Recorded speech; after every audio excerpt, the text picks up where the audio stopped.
चालाक बीवी। श्याम और राधा रायगढ़ गांव में रहते हैं। वैसे तो उनके अपने घर में ही 2 वक्त का खाना पूरा नहीं पड़ता, लेकिन फिर भी श्याम हर रोज किसी न किसी नए मेहमान को दोपहर के खाने पर घर ले आता है।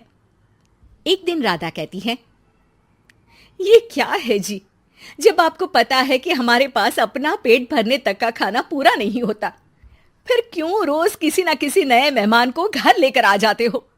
ऐसे तो जिंदगी जीना मुश्किल हो जाएगा। मेहमानों को खिलाना पुण्य का काम होता है, इससे भगवान खुश होते हैं। तुम क्यों उसके बीच में आकर पाप की भागीदारी बन रही हो? दोबारा मेरे सामने ऐसी बात मत करना, समझी? इसी तरह राधा बहुत बार श्याम को समझाने की कोशिश करती है, पर वो हर बार एक ही बात बोलकर उसे चुप करा देता है। इन्हें समझाना तो बेकार है, मुझे ही कोई ऐसी तरकीब सोचनी होगी जिससे मेहमान अपने आप ही यहां आना बंद कर दे। राधा तरकीब सोचने में लग जाती है और इसी तरह कुछ दिन बीत जाते हैं।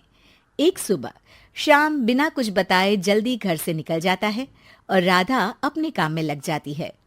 कुछ घंटों बाद श्याम अपने एक दोस्त के साथ घर वापस आता है। सुनो राधा, आज दोपहर के लिए 3 मेहमानों का खाना बनाकर रखना, और याद रखना उनकी खातिर में कोई कमी ना हो।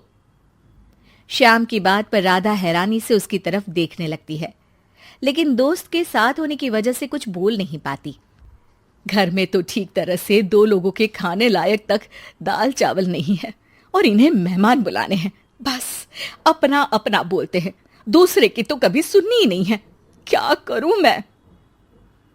राधा क्या करूं क्या नहीं की उलझन में फंसी ही होती है कि उसके दिमाग में एक तरकीब आती है, जिस पर वो श्याम और उसके दोस्त के घर से बाहर जाते ही रसोई में से सिलबट्टा निकाल कर लाती है।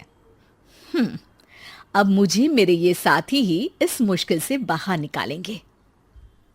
राधा सिलबट्टे पर रोली, चावल और हल्दी डालकर उसे मेहमानों के बैठने की जगह पर ले जाकर रख देती है। कुछ ही देर में वो तीनों मेहमान भी घर पहुंच जाते हैं।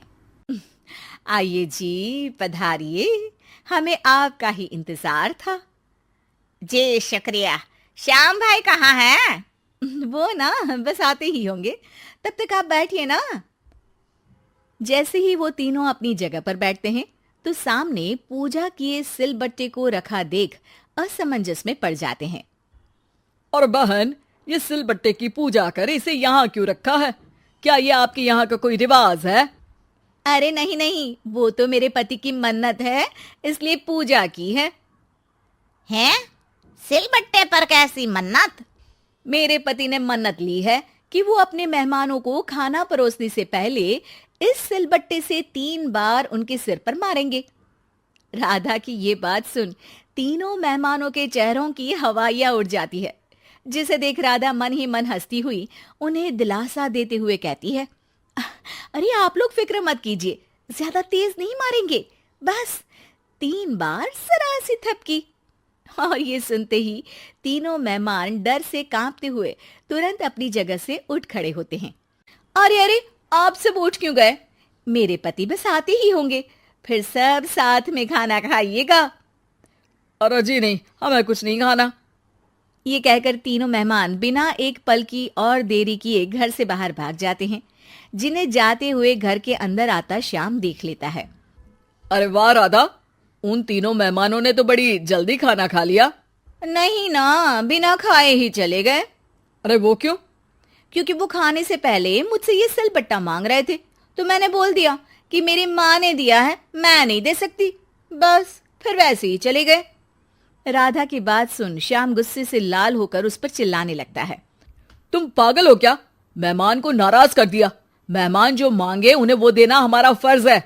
इतनी सी बात तुम्हें कब समझ में आएगी? मैं अभी उन्हें ये सिलबट्टा देकर वापस घर में ले आता हूं, तुम खाना तैयार रखना। अब श्याम सिलबट्टा उठाए घर से बाहर निकल जाता है और मेहमानों को ढूंढना शुरू कर देता है, जो उसे पास में ही एक पेड़ के नीचे बैठे दिखते हैं। श्याम उनके पास पहुंचने ही वाला होता है कि वो उसे सिलबट्टे के साथ आता देख दोबारा भागना शुरू कर देते हैं, जिस पर श्याम भी उनके पीछे भागने लगता है। अरे रुको, मैं आप लोगों को ये देना चाहता हूं। अरे आप लोग रुको तो सही। अरे भाई, ये तो हाथ धोकर पीछे पड़ गया है। अरे जुबान कम और पैर तेज चलाओ। वो तीनों पिटाई के डर से और ज्यादा तेज भागने लगते हैं। इसी तरह तीनों मेहमान आगे आगे और श्याम सिलबट्टे के साथ उनके पीछे पीछे पूरे गांव में घूमते हैं, जिससे धीरे धीरे गांव में ये खबर फैल जाती है कि श्याम दयालु और उदार इंसान तो है, लेकिन अब से वो किसी की भी मेहमान नवाजी से पहले सिलबट्टे से 3 बार उसके सिर पर मारेगा, जिसके प्रभाव से अब लोग उसके घर खाने पर आना बंद कर देते हैं। मैं तो उन्हें सिलबट्टा देने जा रहा था और लोगों को लगा कि मैं मार रहा हूं। कितना बड़ा बेवकूफ हूं। अब मेरी ही वजह से कोई यहां खाने पर आने के लिए तैयार नहीं है। इस तरह राधा अपनी होशियारी और सिलबट्टे की मदद से श्याम के मेहमानों वाली आदत से छुटकारा भी पा लेती है और घर की शांति भी भंग नहीं होती। जरूरी नहीं कि हर जंग हथियार से ही लड़ी जाए।